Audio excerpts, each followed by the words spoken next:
Okay, how are we doing? Welcome to my new video on exam papers. So I thought this would be useful for you. I'm going to do it on 2019, no, 2015 as well is also a very important one, and any of the Leaving Cert papers for honours who have units 2, 3 and 4. For the ordinary level, you can send me on your work. And I'll continue to correct it from the photographs, give you tips and pointers, and it's a lot more straightforward. You can find the answers even more easily on this website, which I'm just about to show you. So the website that's very important for you to do well in Leaving Cert Business is this website, and it's called examinations.ie. So you Google that or type it straight in, come to a screen such as this. I showed you this in class before, so if you want to fast forward this section, do. So you click, make sure I've read the terms and conditions.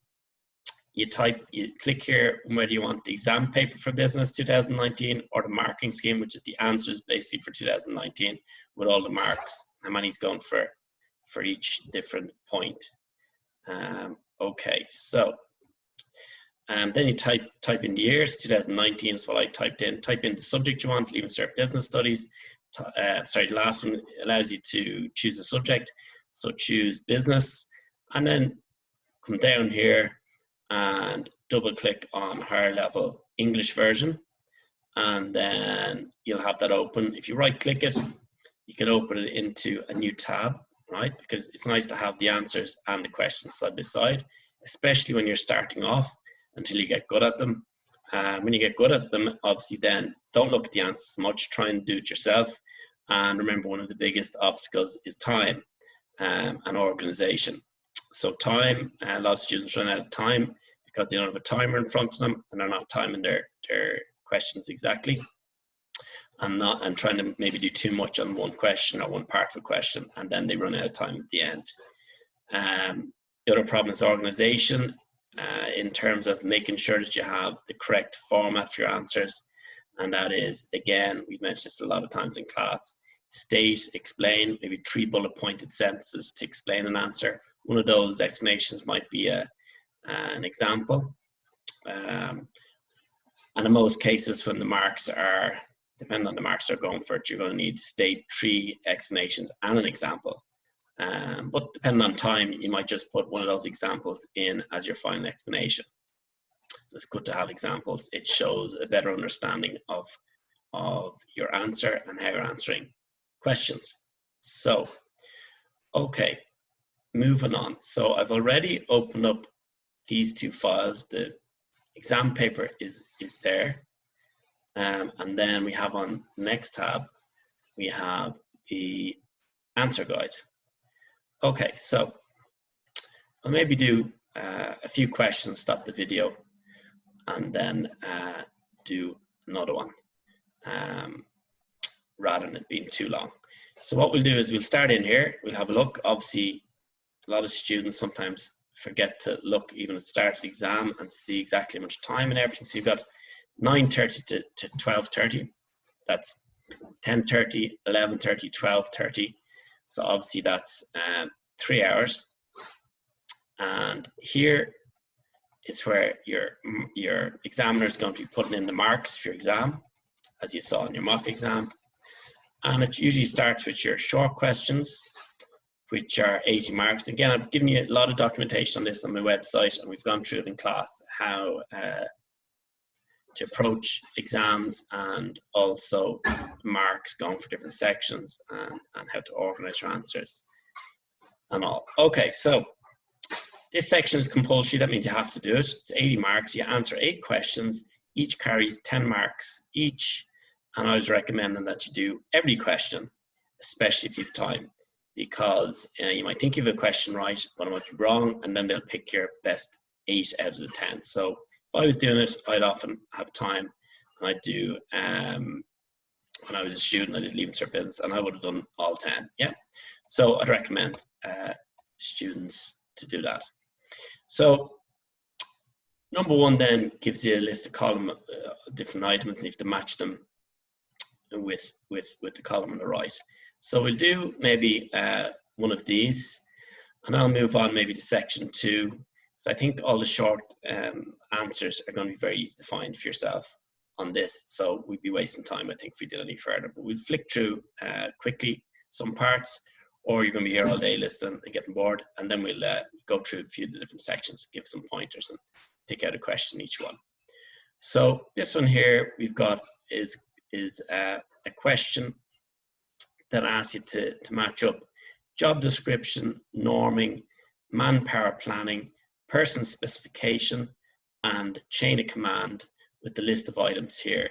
And as you can see, there's 1, 2, 3, 4, 5 items here, whereas there's 1, 2, 3, 4, 5, 6 items here. So one of them won't be used.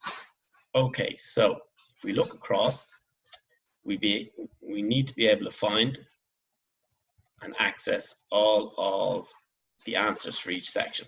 So come down, down, down is the marking scheme, in other words, the answer scheme with the marks. Again, it's important to read everything, yeah. If we move down here, we have the marking scheme for section 1. So you remember section 1 was the short, compulsory, and you've got 80 marks going for that. Well, it breaks down the points for each question. So your short question 1 is broken down. You get 3 marks, then 2, 2, 2, and 1 for your final one. So you get a few extra marks for getting the first one right. And that maybe helps some students that maybe don't get the full exam finished, that sometimes they give a higher weighting on your first answer rather than your last one. Okay, and then question 2, the marks are broken down, 2 and 2 points, etc. And each time you go through each one of them, they're broken down a little bit differently, and you get 10 marks for each short question. Okay, so we'll move back now to the short questions, run through the next section to see if we can be of help there. So name 3 categories of industry, in the concept of business, what do all the abbreviations stand for? Again, some of those come up regularly. You should have a list of your abbreviations, write them out for practice, know them. Yeah, there's some common ones there.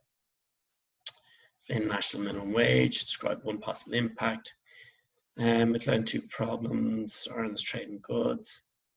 That's a regular one there, where they ask you to do a little sum, a ratio, sometimes it can be, and other times it's maybe the calculate the balance of trade. Imports, niche marks. So as you can see, they try and give a range of questions from all the units in the book, as balanced as they can.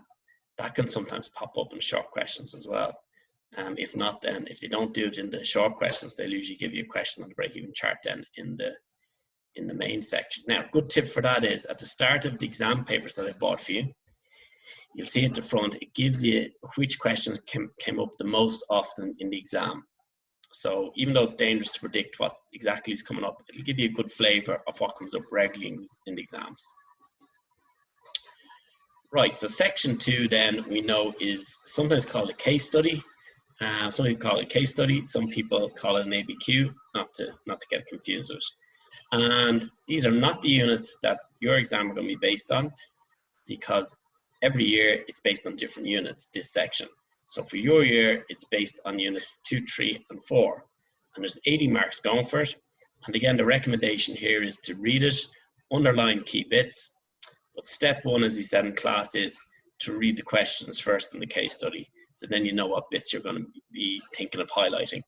Okay?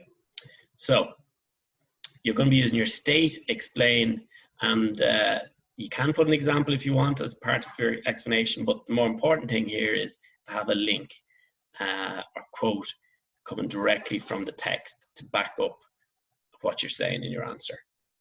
Okay, so explain the term entrepreneur. And then you've got another question here, part A, outline the benefits for Emma Daly of becoming an entrepreneur.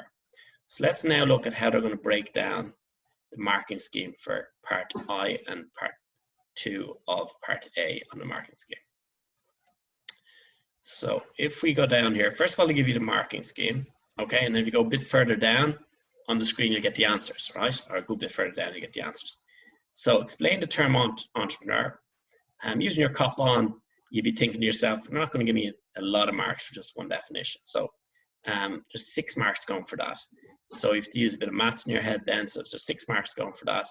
Then there's 14 marks then going for the rest. Okay, and then you have to think to yourself, well, how might that be broken down? So if they're asking for outline the benefits for Emma Daly of becoming an entrepreneur, you need to have a list in your head of the benefits of becoming an entrepreneur. So that means you need a list of states. If you don't have the states, you won't be able to explain, and then you won't have examples. So you need to learn off your states first for important sections throughout the course. Now, so your state then, so it's saying 2 at 7. So you're looking at 2 major benefits here, and you're going to get 2 for stating what the benefit is of becoming an entrepreneur. You're going to get 3 points for explaining it. So you're going to get a point per sentence or per bullet point. That's why we're always saying state, explain, 3 bullet points, and then the link then. So you're going to get 2 marks for putting a quote or direct link from the case study into your answer.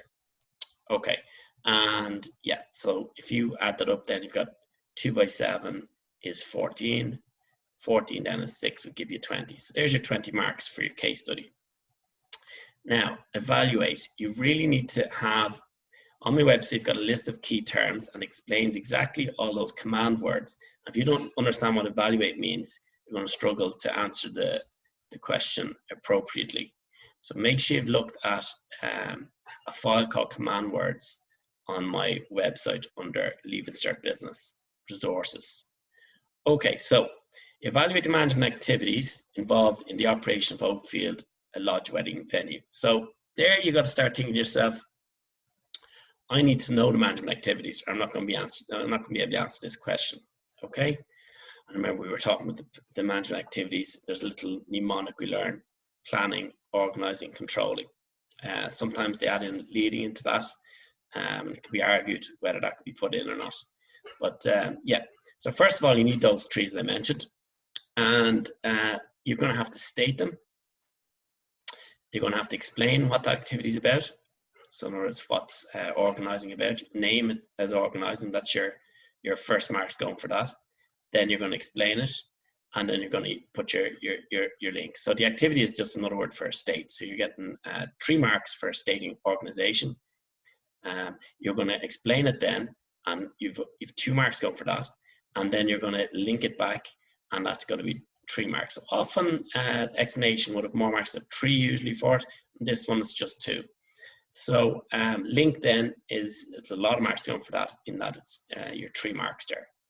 So you also then have additional marks that a lot of students forget about and don't write down at the end of their question. So as soon as you get a question called evaluate, you should have a section at the very end underlined, call it evaluation, and then you want to give your opinions there on, so if they're asking you to evaluate the management activities involved in the operation of Oakfield Lodge wedding venue, you would say, well, I think that their management activities were worked well because I thought organization was important, because I thought planning was important for this local wedding venue, because I think that planning, controlling is important from the financial point of view. Don't forget having resources there, stock for the wedding.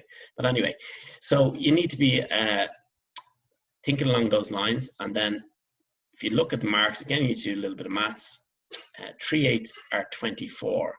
So you're getting 24 marks for state, explain, and put your link in.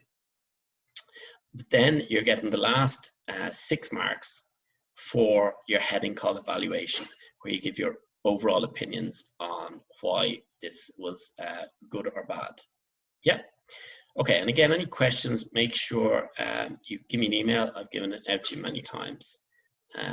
Okay, the last part is part C then, and it asks students, do you think Oakfield Lodge as a service provider has basically gone along with the terms of the Sale of Goods and Supply of Service Act 1980?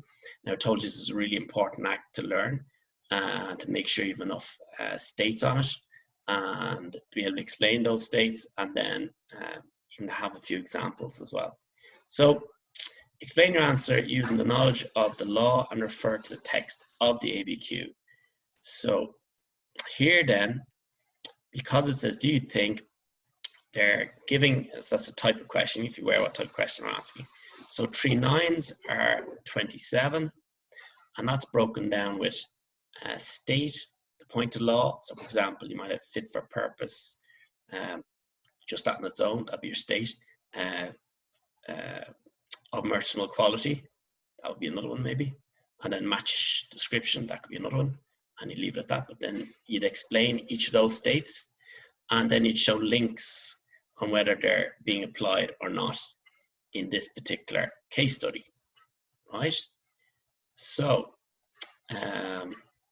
that's that done. So moving on. The next section then is going to be called section 3. And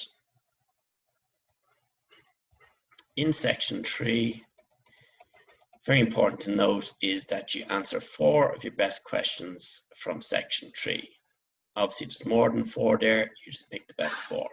Now, there's a tricky extra little bit here in that you answer 1 question from part 1, 2 questions from part 2, because you'll see section 3 has different parts to it.